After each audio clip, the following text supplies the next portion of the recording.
व्यासपीठावरील सर्व मान्यवर व माझ्या प्रिय मित्रमैत्रिणींनो, तुम्हाला 26 जानेवारीच्या हार्दिक शुभेच्छा। 26 जानेवारी निमित्त मी तुम्हाला स्त्री पुरुष या विषयावरून काही बोलणार आहे, ते तुम्ही शांतपणे ऐकून घ्यावे ही मी अपेक्षा करते। आपल्या समाजामध्ये स्त्री आणि पुरुष हे दोन समान भाग आहेत। दोघे मिळून समाज आणि कुटुंबाचा पाया मजबूत करतात। पण पूर्वीच्या काळी स्त्रीला शिक्षणाची आणि समाजात पुढे जाण्याची खूप कमी संधी मिळायची।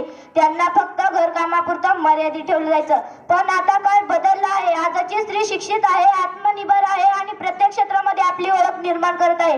डॉक्टर, सैनिक, शिक्षक, वैज्ञानिक खेळाडूंमध्ये स्त्री पुरुषाच्या खांद्याला खांदा लावून उभ्या आहेत। आपल्या देशाच्या संविधानात असं म्हटलं आहे की सर्व नागरिक समान आहे, मग ती स्त्री असो की पुरुष, दोघांनाही शिक्षणाचा, रोजगाराचा आणि सन्मानाने जगण्याचा पूर्ण अधिकार आहे।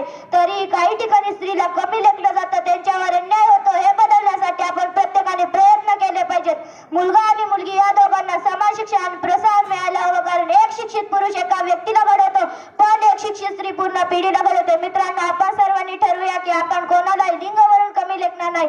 स्त्री पुरुष फक्त बोलण्यातच नाही तर कृतीत आणूया आणि त्यांना सन्मानाने जगण्यासाठी स्वतंत्र देऊया। जाता जाता एवढेच बोलेन की समाज